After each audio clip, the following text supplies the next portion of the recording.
Γεια σας παιδιά, καμένο μυαλό εδώ, ή αλλιώς πιο G, ή αλλιώς όπως θέλεις. Σήμερα θα μιλήσουμε για τους GLSO και πόσο καίνε το μυαλό των παιδιών. Σοβαρά τώρα, αν το μυαλό σας ήταν τηγάνι, αυτοί οι τύποι το κάνουνε scrambled eggs σε χρόνο DT. Δηλαδή τι βλέπουμε ακριβώς. 1000 euro, plus 1000 euro.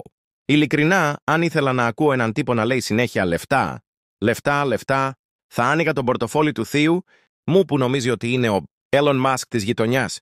Το θέμα είναι, παιδιά, ότι αυτό το περιεχόμενο δεν είναι απλά ανεκπαίδευτο για τα παιδιά. Είναι σχεδόν προγραμματισμένο να χαζεύει το μυαλό τους.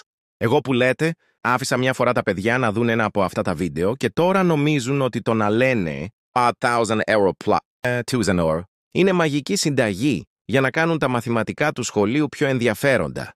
Ρε παιδιά, είναι YouTube, όχι Οικονομική Σχολή του Harvard.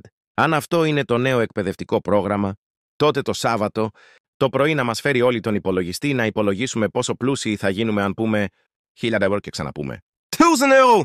Γονείς, ακούστε με. Μην αφήνετε τα παιδιά να ζουν με το λεφτά είναι ζωή mindset.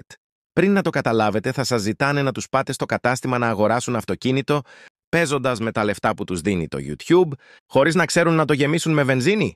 Λοιπόν, σε γενικές γραμμές, το μόνο που κάνετε είναι να δημιουργείτε ανθρώπους που πιστεύουν ότι το 1000 ευρώ, πας 1000 είναι η λύση σε όλα τα προβλήματα. Καλή τύχη με το να τους μάθετε μαθηματικά και φυσικές επιστήμες μετά. Άκου γονείς, πρέπει να σταματήσει αυτό το κοντέρ.